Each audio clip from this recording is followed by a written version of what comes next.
Students, आज हम लोग 11वीं कक्षा के चैप्टर नंबर 10 फिजिक्स के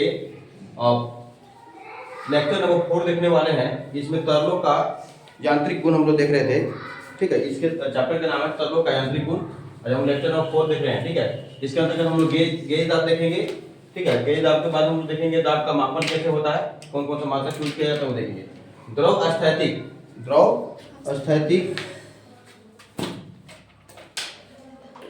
स्थैतिक दाब तथा वायुमंडलीय दाब के अंतर को जब द्रव वह अपना विरामावस्था में किसी पर गति नहीं हो रहा, वायुमंडलीय दाब का अंतर जो होगा और उसका दाब जब द्रव अपना वह विरामावस्था में होगा और वायुमंडलीय दाब का जब होगा अंतर, उसको हम क्या कहेंगे, गेज दाब कहेंगे। क्या कहेंगे, गेज दाब। गेज दाब क्या होगा, तब P - P इक्वल टू रो, ठीक है, into G into H। P क्या है, दाब होगा। ठीक है, और PA वायुमंडलीय दाब होगा। ठीक है, और रो क्या होगा, घनत्व होगा, और G गुरुत्वीय त्वरण होगा, और H ऊंचाई होगा।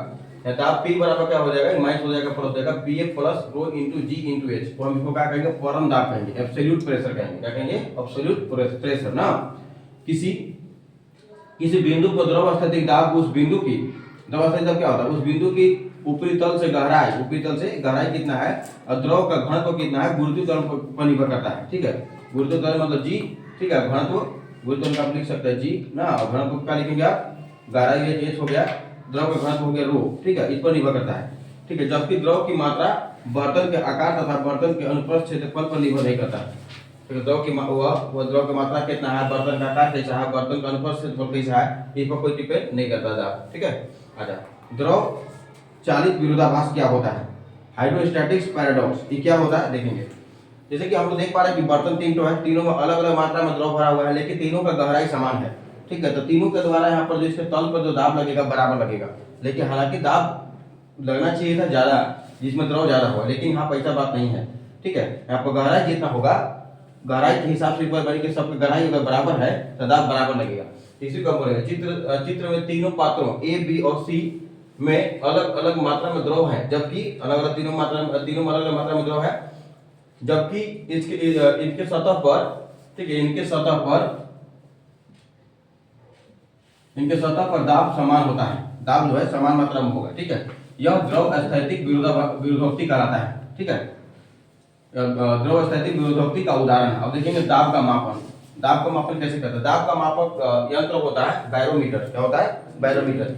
ठीक है, वायुमंडलीय दाब को उससे मापा जाता है, वायुमंडलीय दाब का मात्रक बैरोमीटर होता है, इसको हम लोग बोलते हैं पारद बैरोमीटर। पारद इसका इसमें यूज होता है। ठीक है, हिंदी में दाब मापी, अंग्रेजी में बैरोमीटर। ठीक है, इसका खोज कौन किया था, आविष्कारक कौन था इसका, टोरिसेली। कौन था, टोरिसेली, 1643 में किया था। ठीक है, अच्छा, इसमें क्या किया जाता है कि इसमें पारा को भर दिया जाता है, द्रव में पारा होता है। ठीक है, वायुमंडलीय दाब जिस यंत्र से मापा जाता है उसको हम लोग पारद बैरोमीटर कहते हैं। क्या कहते हैं, पारद बैरोमीटर।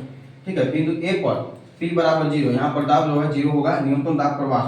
ठीक है, यहाँ पर PV बराबर PC बराबर रो इंटू G, यहाँ पर जितना दाब होगा, ये B थोड़ा सा लगता है नीचे है, यहाँ पर लगाना होगा B को। ठीक है, और यहाँ पर C है, दाब जो होगा तीनों पर यहाँ पर बराबर होगा। ठीक है, और इसको कितना बराबर, rho into G into H के बराबर होगा। 1 मिलीमीटर यानी कि यानी पारा का दाब का समतुल्य दाब 1 टोर कहलाता है। क्या कहता है, 1 टोर, या टोर लिखेगा कहता है, अंग्रेजी देख लेंगे, हिंदी में कंफ्यूजन होगा तो अंग्रेजी नाम दे देंगे। ठीक है, 1 टोर कितना होता है, 133 पास्कल होगा, या 1 मिलीमीटर ऑफ पारे का 1 मिलीमीटर जितना तल उठेगा वो 1 टोर दाब के बराबर होगा। ठीक है, अच्छा, औसत विज्ञान तथा शरीर क्रिया विज्ञान में दाब के मात्रक के रूप में कौन कौन होता है, मिलीमीटर Hg। ठीक है, जैसे नसों में ब्लड का मापन किया जाता है, पीछे बताया थे, नसों में जो ब्लड का कितना प्रेशर लगाया जा रहा है खून का, उसी से मापा जाता है ना, mmHg में। न्यूनतम था 80 और मैक्सिमम कितना था, 120 ना। अच्छा, मिलीमीटर पर तथा टोर का उपयोग किया जाता है मात्रक के रूप में। मौसम विज्ञान में दाब के सामान्य प्रयुक्त मात्रक बार तथा मिलीबार होता है। मिलीबार, एक बार बराबर कितना, 10 के पावर 5 पास्कल। ये पास्कल अंतरराष्ट्रीय SI यूनिट है। ठीक है, एक बार बराबर कितना, मौसम विज्ञान हम लोग दाब का मात्रक बार यूज करते हैं। ठीक है, तो इसको हम लोग SI यूनिट बदल दिए, एक बार बराबर 10 के पावर 5 पास्कल होता है। समुद्र की सतह पर दाब मापी यानी कि बैरोमीटर में पारे के स्तंभ की ऊंचाई 76 सेंटीमीटर होता है। ये भी बात कई बार पूछा हुआ है, इस बात को आप अंडरलाइन कर लेंगे, बहुत मोस्ट इंपोर्टेंट बात है। कई बार एग्जाम में पूछा है, मतलब 72 देगा, 74 देगा, 76 देगा, 76 देगा, 78 देगा, भूलवाता है, बहुत नजदीक रहता है, थोड़ा याद रखेंगे 76 सेंटीमीटर होता है। ठीक है, पारे के स्तर की ऊंचाई समुद्र की सतह पर, ठीक है। अच्छा पूछेगा समुद्र की सतह पर पारे के दाब मापी यानी कि बैरोमीटर में पारे का स्तंभ की ऊंचाई कितना होता है? 76 सेंटीमीटर, 76 सेंटीमीटर। पारे के इस स्तंभ द्वारा लगाया गया दाब 0 डिग्री सेल्सियस पर एक वायुमंडलीय दाब यानी कि एटीएम बोलेंगे, एक एटीएम, ठीक है, एटमॉस्फेयर वायुमंडल दाब ना के बराबर होता है। अब पूछा है कि एमसीक्यू पूछा गया है कि टोर इकाई या मात्रक है, किसका है? दाब का मात्रक है। किसका मात्रक है? दाब का। ऊंचाई का मतलब क्या क्या होता है? मिलीमीटर होता है, ठीक है, सेंटीमीटर होता है, मीटर होता है, ठीक है, लेकिन एसआई यूनिट आपका मीटर होता है, ठीक है। परमाणु का मतलब क्या होता है? SI unit. एसआई यूनिट इसका क्या है? एसआई यूनिट न्यूटन है। क्या है? न्यूटन ना। इसको पीछे बता के दे, या किलोग्राम मीटर प्रति सेकंड स्क्वायर, या आप लिख सकते हैं ना, न्यूटन किलोग्राम मीटर प्रति सेकंड पर। घनत्व का बता सकते हैं। घनत्व फॉर्मूला क्या होता है? द्रव्यमान बटा में आयतन। द्रव्यमान का मतलब क्या चीज? किलोग्राम। एसआई यूनिट, एसआई ना, एसआई यूनिट की बात कर रहे हैं। यूनिट किलोग्राम प्रति मीटर क्यूब ना, ये इसका होगा, ठीक है। चलिए अब लोग देखेंगे खुली नली का दबांतर माप, ठीक है, खुली नली का दबांतर माप, ठीक है। खुली नली का दबांतर मापी का उपयोग सापेक्ष दाब नापने में किया जाता है, ठीक है। एक के साथ दूसरे का दाब अगर निकालना होगा तो उसको मापने में किया जाएगा। इसमें यू आकृति की नली होती है, देख सकते हैं यू आकृति का नली है यहाँ पर, ठीक है। उच्च दाब नापने के लिए इसमें पारा भरा होता है। उच्च अगर दाब मापना होगा तो इसमें पारा भरा होगा, ठीक है। जबकि कम दाब मापने के लिए इसमें क्या होता है? हल्का द्रव होता है। क्या होता है? हल्का द्रव। और उच्च दाब मापने के लिए इसमें पारा होगा ना, और कम दाब मापने के लिए हल्का द्रव होगा, इसे भरा जाएगा।